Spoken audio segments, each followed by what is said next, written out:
ये कहानी है स्वर्ग में ले जाने वाली गाय। राधा, जल्दी करो, जल्दी पानी डालो। धेनु को जल्दी से नहलाकर उसे चारा भी खिलाना है। सुनिए जी, मैं क्या कह रही थी, आपको काम पे जाने के लिए देरी हो रही है। आप ऐसा करिए, आप चले जाइए, मैं धेनु को नहला के उसको चारा खिला दूंगी। अरे राधा, तुम्हें तो पता है कि जब तक मैं खुद धेनु की सेवा ना करूं, उसे चारा ना खिलाऊं और नहला ना लूं, तब तक मुझे चैन नहीं मिलता।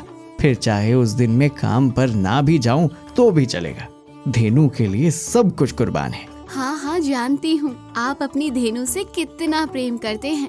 ये कहानी है धर्मपुर गांव की, जहाँ समय के साथ साथ धर्म कहीं बहुत पीछे छूट गया था और तरक्की की दौड़ में लोग आगे निकलना चाहते थे। इसी गांव में श्याम और उसकी पत्नी राधा भी रहते थे।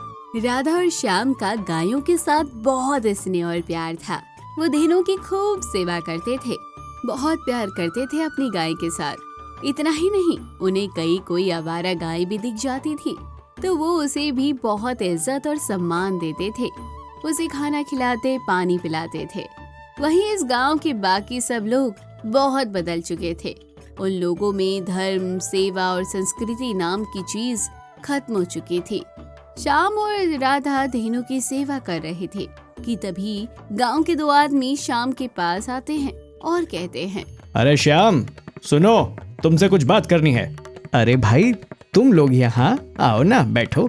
राधा, जाओ, इन सब के लिए पानी लेकर आओ। अभी लेकर आई जी। नहीं नहीं, हमें कोई पानी वानी नहीं पीना है तुम्हारे घर का, जहाँ गोबर और इतनी गंदगी हो। उस घर का हम पानी तो क्या देखना तक पसंद ना करें, लेकिन हमें यहाँ मजबूरी खींच लाई है। अरे अरे भाई साहब, ऐसा क्यों कहते हो? आखिर क्या गंदगी दिख रही है आपको मेरे घर में, जो आपका कदम तक रखने का मन नहीं कर रहा? श्याम, तुम्हें हम पहले भी चेतावनी दे चुके हैं और अब एक बार फिर से तुम्हें समझाने आए हैं कि हमें इस गांव को तरक्की की ओर बढ़ाना है, स्वच्छ रखना है। देख नहीं रहे हो देश कितनी तरक्की कर रहा है, जगह जगह स्वच्छता अभियान चलाया जा रहा है और तुम हो के अभी भी इस गंदगी में पड़े हो। गाय पाल रहे हो और गांव में तुम्हारी गाय गोबर ही गोबर करती रहती है। उसके गोबर से चारों तरफ गंदगी फैलती रहती है, बदबू आती है। लेकिन भाई साहब, मुझे समझ नहीं आता कि आप लोगों को मेरी गाय से दिक्कत क्या है। मेरी गाय देश और गांव की तरक्की में कभी बाधा नहीं बनी है और ना कभी बनेगी। जानवरों को पालने से और गायों की सेवा करने से भी तरक्की हो सकती है। श्याम, तुम ज्यादा समझदार मत बनो। जब सारा गांव एक तरफ है तो तुम अकेले एक तरफ होकर क्या करोगे? आखिर क्यों पाल रहे हो तुम ये गाय? अरे तुम्हें क्या कोई दूसरा काम नहीं मिल रहा? ना तो तुम गाय का दूध बेच रहे हो, ना तुम्हें इस गाय से कोई दूसरा फायदा हो रहा है। अब कितना एडवांस जमाना हो गया है, दूध भी पैकेट में आता है। गाय की जरूरत ही क्या है? हाँ, बिल्कुल जैसे खेतों में बैलों की जगह ट्रैक्टर चलते हैं। खेतों में अब गोबर नहीं डाले जाते, गोबर की जगह बढ़िया बढ़िया केमिकल डाले जाते हैं। वैसे भी अब गाय पालने की कोई जरूरत नहीं है।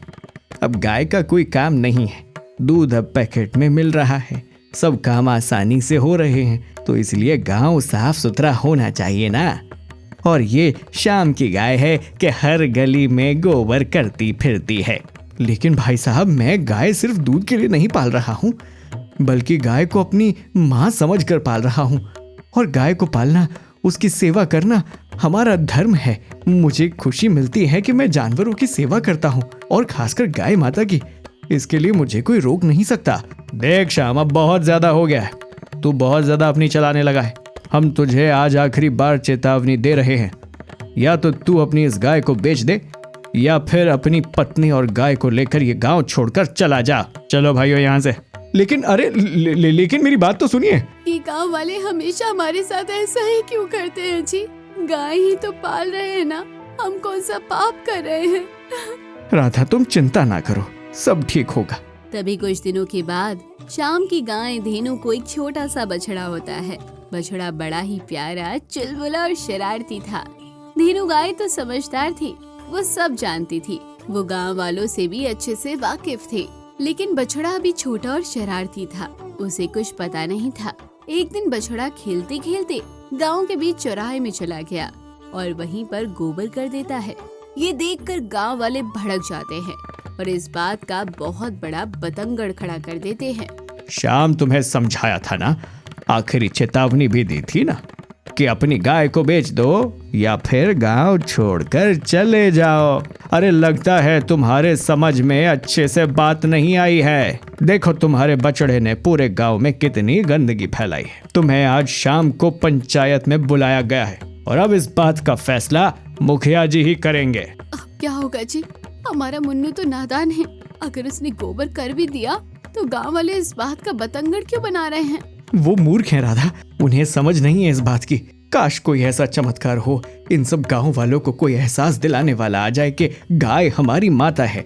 उसकी सेवा करने और पालने में जो सुख प्राप्त होता है वो सुख किसी और काम में नहीं है। गाय का गोबर गंदा नहीं बल्कि हमारे लिए अमृत के समान है। हे भगवान, अब क्या होगा? देखो मुन्ना, तुम कितने शरारती हो। तुमने पूरे गांव में उद्यम मचाया, गोबर कर दिया, जिस वजह से अब मालिक और मालकिन को शाम को पंचायत में बुलाया गया है। बेटा, ऐसे उद्यम ना मचाया करो ना, न जाने कितनी दिक्कतों का सामना करना पड़ेगा मालिक और मालकिन को हमारी वजह से। माँ, मुझे नहीं पता था इतना बड़ा हल्ला मच जाएगा इस बात का, नहीं तो मैं घर से बाहर ही नहीं निकलता। वैसे भी मैं बच्चा हूँ, मैं नहीं खेलूंगा तो कौन खेलेगा माँ? सभी गांव वाले पंचायत में इकट्ठा होते हैं।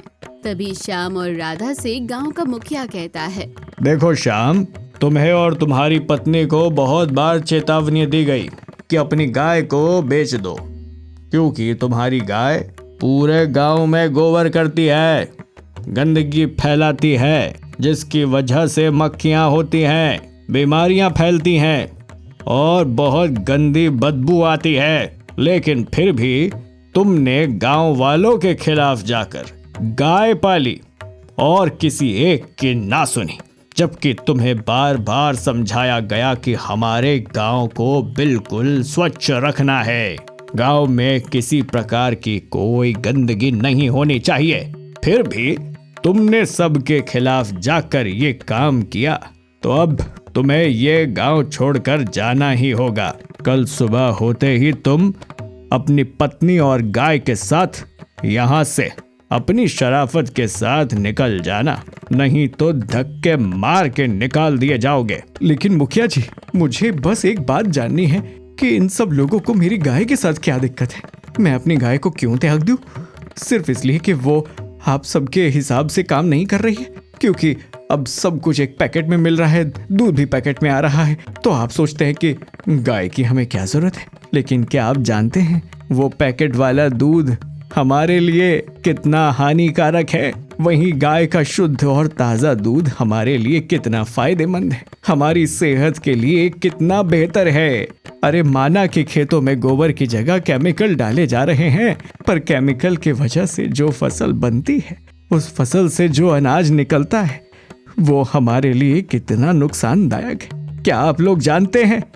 बस तरक्की की दौड़ में सब कुछ पीछे छोड़े जा रहे हैं। ठीक है, अगर फिर भी आपको लगता है कि गाय नहीं पालनी चाहिए तो आपको गलत लगता है, क्योंकि गाय पालना मैं नहीं छोड़ सकता और मैं इस गांव को छोड़ के भी नहीं जाऊंगा, क्योंकि मैं भी आप लोगों की ही तरह इस गांव का सदस्य हूं और मेरे पूर्वजों की यहाँ जमीन है। मुझे आप तो क्या, कोई भी यहाँ रहने से रोक नहीं सकता। श्याम, आज तक किसी गांव वाले ने मुझसे ऊंची आवाज में बात नहीं की और तुम मेरे साथ ऐसे बोल रहे हो। गांव वालों, इस शाम को कल सुबह के बजाय अभी के अभी इस गांव से धक्के मार कर निकालो, ये मेरा हुक्म है। सारे गांव वाले श्याम के खिलाफ खड़े हो जाते हैं। सब मिलके श्याम, उसकी पत्नी और उसकी गाय को धक्के मार के गांव से बाहर निकालने लगते हैं। वो उन सब पर बिल्कुल भी तरस नहीं खाते हैं। तभी पूरे गांव में एकदम से अंधेरा हो जाता है। आकाश में गर्जन प्रकाश फैल जाता है और एक दिव्य गाय का रूप उतरता है। वो कोई और नहीं, गाय की देवी थी। सबके सामने बहुत ही सुंदर सफेद से पंखों में गाय की देवी प्रकट होती है और कहती है, तुम सबने एक भक्त और एक माँ के सेवक बेटे को अपमानित किया है। श्याम ने गाय की सेवा नहीं की, बल्कि अपनी माँ की सेवा की है। तुम सब लोगों ने अधर्म के रास्ते पर चल के बहुत बड़ा पाप किया है। तुम सब ने श्याम की और उसकी पत्नी और उसकी गाय का अपमान करके धक्के मार के निकालने का घोर पाप किया है। अब सुनो, श्याम और उसका पूरा परिवार इस धरती पर स्वर्ग पाएगा। उसे मरने के बाद स्वर्ग ढूंढने की जरूरत नहीं है। वो और उसका परिवार जिंदा रहते हुए इस धरती पर स्वर्ग पाएगा। उसके बच्चों को उत्तम शिक्षा मिलेगी। श्याम का नाम समाज में ऊंचा होगा। और तुम सब जिन्होंने माँ का अपमान किया है, श्याम और उसकी पत्नी का अपमान किया है, तुम सबको नरक का सामना करना पड़ेगा। जिंदा रहते हुए तुम लोग नरक भोगोगे। हे देवी, हमें माफ कर दो, हमसे भूल हो गई। हम अंधे हो गए थे, अरे हम अधर्मी हो गए थे, भूल गए थे इंसानियत को और भूल गए थे गाय हमारी माता है। हमें क्षमा कर दो, बस पहली और आखिरी भूल समझकर हम सब गांव वालों को क्षमा कर दो। शाम, तुम कहो ना अपनी गाय देवी से कि वो हमको क्षमा कर दे।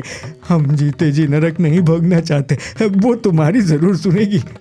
सारे गांव वाले अपने किए पर पछता रहे थे और सभी गाय देवी के सामने हाथ जोड़कर खड़े थे। अपनी की हुई भूल के लिए माफी मांग रहे थे। माँ, इन्होंने गलती की है, लेकिन अब ये पछता रहे हैं। देवी माँ, इनकी भूल समझकर इन्हें माफ कर दो और इन्हें अपनी गलती का एहसास है। देखो श्याम, तुम मेरे बहुत प्रिय भक्त हो। सारी उम्र तुमने और तुम्हारी पत्नी ने गायों की सेवा की है, तो मैं तुम्हारे कहने पर इन्हें क्षमा कर देती हूँ। लेकिन याद रहे, गौ सेवा केवल शब्दों से नहीं, कर्मों से भी होती है। अब अगर किसी ने भी श्याम या उसकी गाय का अपमान किया, तो फिर मैं किसी को क्षमा नहीं करूंगी। मैं वापस आऊंगी और फिर नतीजा बुरा होगा। गाय देवी के मुंह से क्षमा की बात सुनकर सारे गांव वाले खुश होते हैं और गाय देवी के आगे हाथ जोड़कर उन्हें धन्यवाद करते हैं। इस तरह से फिर गाय देवी श्याम को और राधा को अपना आशीर्वाद देकर प्रकाश में विलीन हो जाती है। श्याम, हम सबको माफ कर दो, हमसे बहुत बड़ी भूल हो गई थी। हमने तुम्हारा अपमान किया, गाय का अपमान किया। अब हम इस भूल को सुधारना चाहते हैं। गांव वालों, श्याम ने हमारी इतनी बड़ी भूल को माफ कर दिया है, तो इसलिए हमें इस भूल को सुधारने के लिए अपने घर में गाय रखनी है और गाय माता को पालना है, उसकी सेवा करनी है, आदर सम्मान करना है, क्योंकि गांव की असली शुद्धता गौ माता से ही होती है। अब पूरा गांव श्याम और उसकी पत्नी का बहुत सम्मान करने लगे थे। साथ ही साथ सभी गांव वालों ने अपने अपने घरों में गाय रखी और अब से गांव के सारे लोग गाय का आदर और सम्मान करने लगे। तो दोस्तों, कहानी भी यहीं खत्म हुई है। चैनल को जरूर सब्सक्राइब करके जाना और वीडियो को जरूर शेयर करना। ये कहानी भीषण के 2 जुड़वा बैलों की है, जिनके नाम हीरा और मोती हैं। ये बैल अभी छोटे छोटे बछड़े हैं। थोड़े समय पहले इन बछड़ों की मां मर गई थी। तभी से भीषण इन दोनों बछड़ों को लाड प्यार से पाल रहा है। भीषण की पत्नी भीनावती ने हीरा और मोती को कभी पसंद नहीं किया। वहीं भीषण को दोनों के साथ अद्भुत प्रेम और स्नेह है। हीरा और मोती दोनों ही बहुत नटखट और शरारती बच्चे हैं। दोनों हमेशा शैतानी करते रहते हैं। उनकी इन्हीं शैतानियों को देखकर भीषण बहुत खुश होता है और आनंद लेता है। वहीं भीनावती बहुत गुस्सा करती है। हाय राम, हीरा और मोती, तुम दोनों कर्म जलों ने ये क्या कर दिया? मेरी सारी मेहनत को मिट्टी में मिला दिया। अरे भीनावती, क्यों इन दोनों नटखट बच्चों पर गुस्सा कर रही हो? क्या हुआ है? आओ देखो तुम्हारे नटखट बच्चों ने क्या किया है। मैंने चारे के ढेर लगा कर रखे थे और इन्होंने अपने सींगों पर उछाल उछाल कर सारे ढेर गिरा दिए हैं। अरे भीनावती, गुस्सा क्यों करती हो फालतू में? बच्चे हैं, ये शरारत नहीं करेंगे तो फिर कौन करेगा? और वैसे भी मुझे इनकी शरारतें और नटखटपन देखकर बहुत ही मजा आता है। देखो तो कितने अच्छे लग रहे हैं दोनों एक दूसरे के साथ खेलते हुए। दिल को सुकून मिलता है इन्हें देखकर। अच्छा, तुम्हें इतना ही अच्छा लग रहा है तो तुम ही चारे के ढेर दोबारा से वापस लगा देना। मैं नहीं करने वाली अब कुछ भी। भीषण उन दोनों को बहुत प्रेम करता था। वहीं हीरा और मोती में भी एक अद्भुत स्नेह था। दोनों भाई एक दूसरे से बहुत ज्यादा प्रेम करते थे। दोनों जुड़वा थे, जिस वजह से अगर चोट एक को लगती तो घाव दूसरे को होता, और अगर दर्द एक को होता तो उस दर्द का एहसास दूसरे भाई को होता। दोनों एक दूसरे के साथ बहुत भाईचारे के साथ घुल-मिल कर रहते थे। फिर ऐसे ऐसे दिन बीतते गए। समय के साथ हीरा और मोती भी अब जवान हो चुके थे। दोनों कद काठी में बहुत ऊंचे, लंबे और खूबसूरत हो गए थे। दोनों अब काम में भी अपने मालिक के साथ हाथ बटाने लगे थे। मालिक, अब तो हम जवान हो गए हैं। अब हमारा भी फर्ज बनता है कि हम आपके साथ खेतों में चलकर काम करें। बचपन से आपने हमारे लिए बहुत किया है। अब हमारी बारी है कि हम आपके लिए कुछ करें। हाँ मालिक, हीरा सही कह रहा है। अब हम भी आपके साथ खेतों में काम करेंगे। आपको खेत जोतने के लिए पड़ोस के गांव से बैल लाने की कोई ज़रूरत नहीं है। हम जवान हो चुके हैं, हम खुद खेतों को जोतेंगे। आज मुझे लगा कि सच में मेरे हीरा और मोती जवान हो गए हैं। देखा भीनावती, मैं ना कहता था कि हीरा और मोती बहुत समझदार है। देखो आज ये कितने समझदार हो गए हैं, मेरे साथ खेतों में काम करने के लिए तैयार हो गए हैं। तुम और तुम्हारे बैल एक ही जैसे हैं। जानवरों के साथ रहते रहते तुम भी जानवर बन गए हो। हाँ भीनावती, ना जाने तुम कब समझोगी पगली। भीषण के साथ अब हीरा और मोती पूरा पूरा दिन खेतों में काम करते, खेत जोतते और इस काम से हीरा और मोती को बहुत सुख मिलता था कि वो अपने मालिक के लिए कुछ कर पा रहे हैं। साथ ही भीषण भी अपने दोनों बैलों से बहुत खुश था। मोती, मैं चाहता हूँ कि हल जिस ओर से भारी है उस ओर से आज मैं हल चलाऊंगा। नहीं हीरा, तुम ऐसा क्यों कह रहे हो? तुम जल्दी थक जाते हो क्योंकि बचपन में तुम्हारी एक टांग टूट गई थी। तुम हल्का हल्का भार उठाओ और हल्का भारी वाला भाग मैं उठाऊंगा। दोनों के स्नेह और प्यार की तो पूरे गांव में चर्चा होती ही थी, पर अब दोनों के काम की भी सारे गांव में चर्चा होने लगी थी। यही नहीं, अब दूर दूर तक हीरा और मोती की चर्चा हो रही थी कि जहां आम बैलों का जोड़ा दिन में 1 या 2 ही खेत जोत पाता है, वहीं हीरा और मोती एक दिन में 10-10 खेत जोत रहे हैं और अपने मालिक को इतना फायदा दे रहे हैं। ये सब देखकर भीनावती भी लालच में आ गई थी, लेकिन उसका ये लालच अपने घर के प्रति नहीं बल्कि अपने मायके में अपने भाई के प्रति था। सुनिए जी, आज मैं जीवन में पहली बार आपसे कुछ मांगने जा रही हूँ। देखती हूँ आप मुझे दे पाते हो या नहीं।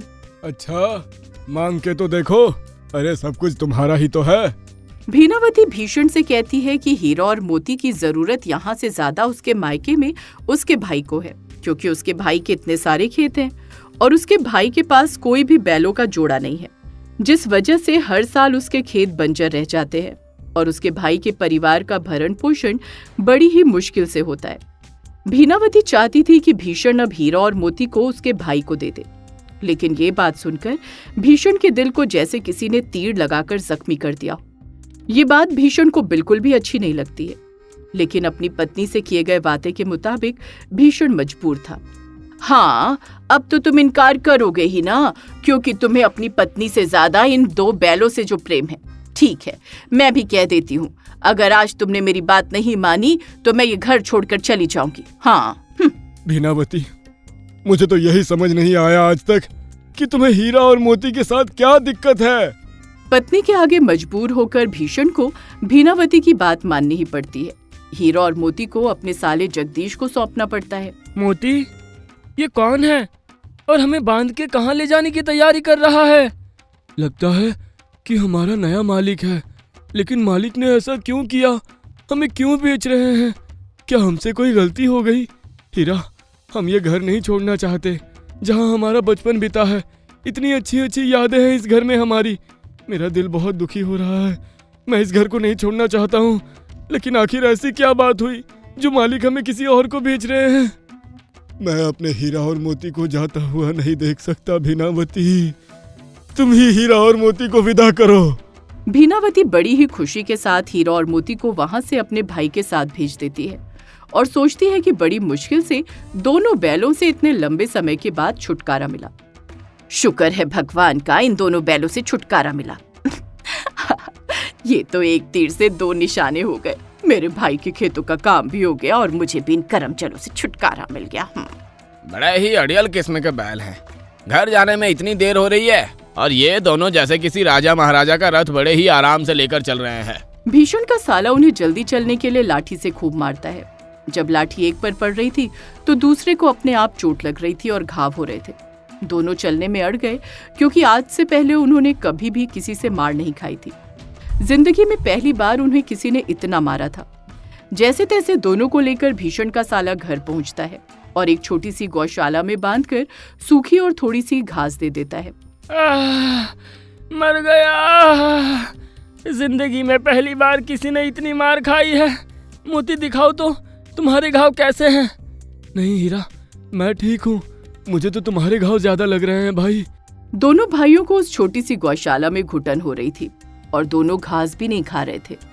ये लो, तुम दोनों के लिए मैं बची हुई सूखी रोटी लेकर आई हूँ। घर में इतना ही बचा था, इसीलिए मैंने सोचा कि तुम दोनों भूखे होगे तो मैं तुम्हारे लिए रोटी लेकर आ गई। जल्दी जल्दी खा लो, नहीं तो मेरा बेटा आ जाएगा और मुझ पर बहुत गुस्सा करेगा। हीरा, यह आदमी जो हमें इतना मार मार के यहाँ लाया है, ये तो अपने घर में भी बहुत क्रूर है। समझ में नहीं आ रहा कि हम यहाँ कैसे रहेंगे। हीरा, ऐसा करते हैं, हम यहाँ से भाग चलते हैं।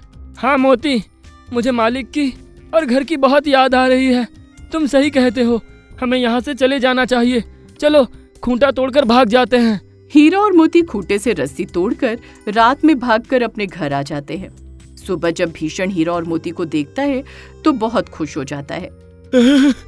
देखो भीनावती, हीरा और मोती लौट आए हैं। अरे, ये दोनों मेरे वफादार बैल हैं। ये मेरे बिना नहीं रह सकते, ना ही मैं इनके बिना रह सकता हूँ। तुम इस बात को क्यों नहीं समझती हो? तुम क्या चाहते हो? मेरे भाई के खेत बंजर रहें? हमारा तो गुजारा जैसे तैसे फिर भी चल पड़ता है। हम खाने वाले सिर्फ 2 जने हैं। मेरे भाई को देखो, कितना बड़ा परिवार है। वो सारे भूखे मर रहे हैं। जमीन पूरी बंजर पड़ी हुई है। मैं कह देती हूँ, इन बैलों को वापस मेरे भाई के साथ भेजो। मैं अभी अपने भाई को बुला रही हूँ। पत्नी के आगे मजबूर भीषण हीरा और मोती को फिर से जगदीश के साथ भेज देता है। लेकिन इस बार हीरा और मोती ने सोच लिया था कि वो अब भागेंगे तो अपने मालिक के पास वापस लौट कर नहीं आएंगे, क्योंकि अगर वो लौट कर आए तो दोबारा फिर से उनके मालिक उन्हें इस क्रूर इंसान के साथ भेज देंगे। इसलिए दोनों ने सोच लिया था कि वो भागकर कहीं दूर चले जाएंगे। हीरा, मुझे तो बहुत गुस्सा आ रहा है। मुझे इस क्रूर इंसान के साथ जाने का बिल्कुल भी मन नहीं है। मेरा मन कर रहा है इसे अपने सींगों से उठाकर पटक के नीचे जमीन पर गिराकर मार डालूं। नहीं मोती, हम ऐसा नहीं कर सकते। ये है तो हमारे मालिक का साला, और इसे मारकर हम इंसानों जैसा गलत नहीं कर सकते। हमें इससे छुटकारा पाने के लिए कोई दूसरा रास्ता देखना पड़ेगा। जगदीश हीरा और मोती को जैसे तैसे लेकर घर पहुंचा। इस बार उन्हें एक मजबूत मोटी रस्सी के साथ बांध देता है, जिससे कि हीरा और मोती भाग न सके। भाई देख तो, कितनी मजबूत रस्सी से बांधा है हमें। अब हम यहाँ से कैसे भागेंगे? इतनी मजबूत रस्सी को हम नहीं तोड़ पाएंगे। हाँ हीरा, तू सही कह रहा है। अब तो भगवान ही हमारी मदद कर सकते हैं। तभी रात में छुपते छुपाते जगदीश की माँ हीरा और मोती के पास रोटी लेकर आती है और उन्हें पुचकारती हुई कहती है, खा लो मेरे बच्चों, जल्दी से रोटी खा लो। मैं जानती हूँ मेरा बेटा तुम पर बहुत अत्याचार कर रहा है।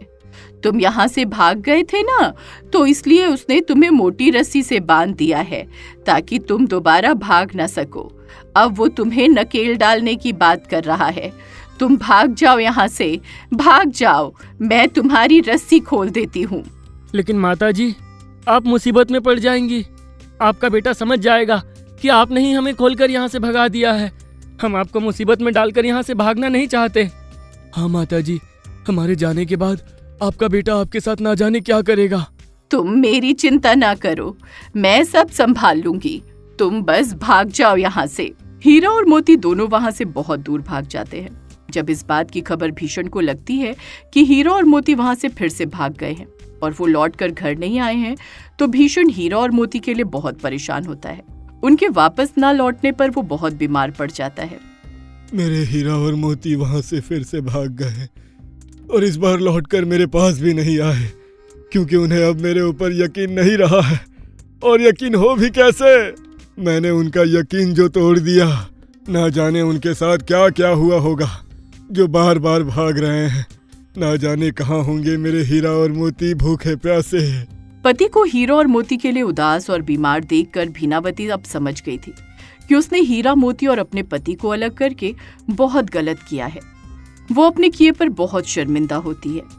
मुझे माफ कर दीजिए, मुझसे बहुत बड़ी गलती हो गई। मैं आप तीनों के प्रेम को कभी समझ ही नहीं पाई। ये जानवर होकर इतने समझदार थे और मैं इंसान होकर इतनी बददिमाग। मेरे भाई ने ना जाने उनके साथ क्या क्या किया होगा जो वो वहां से फिर से भाग गए। मैं चाहती हूँ कि आप हीरा और मोती को ढूंढ कर ले आए। भीषण और उसकी पत्नी भीनावती ने हीरा और मोती को बहुत तलाशने की कोशिश की, लेकिन वो दोनों कहीं भी नहीं मिले। तभी गांव के एक आदमी से भीषण को खबर मिलती है कि दूसरे गांव में 2 बैलों को खेतों में फसल की चोरी करते हुए पकड़ा गया है। भीषण और भीनावती बिना कुछ सोचे समझे उस खेत के मालिक के पास पहुंच जाते हैं, क्योंकि उन्हें पता था कि वो हीरा और मोती ही होंगे जो भूखे प्यासे इधर उधर भटक रहे होंगे और भूख के मारे किसी के खेत में घुसकर खेत की फसल खा रहे होंगे। पहले जो मेरे खेत की फसल तुम्हारे बैलों ने खराब की है उसकी भरपाई करो, फिर अपने इन 2 बैलों को वापस ले जाओ। भीषण खेत के मालिक की फसल की पूरी भरपाई करता है और फिर अपने हीरा और मोती से मिलता है और उन्हें मिलकर बहुत खुश हो जाता है। लेकिन हीरा और मोती अब अपने मालिक से पहले जैसे नहीं मिल रहे थे। वो अपने मालिक से मिलने में भी कतरा रहे थे। मेरे हीरा और मोती, क्या हो गया? तुम ऐसे अनजानों जैसा बर्ताव क्यों कर रहे हो मेरे साथ?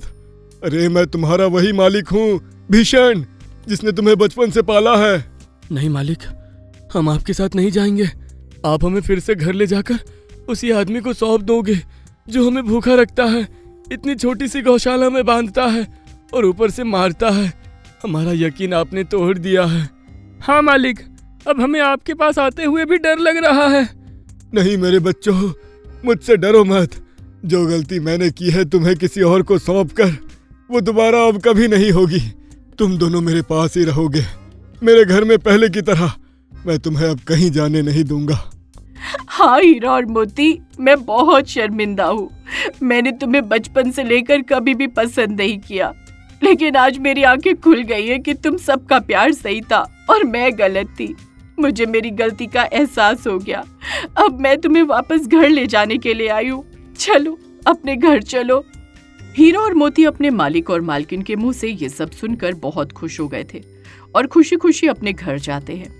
भीषण अब अपने दोनों बैलों को पाकर बहुत खुश था। साथ में भीनावती भी हीरा और मोती की अपने पति के साथ मिलकर खूब सेवा करती है। तो दोस्तों, कहानी भी यहीं खत्म हुई है। चैनल को जरूर सब्सक्राइब करके जाना और वीडियो को जरूर शेयर करना।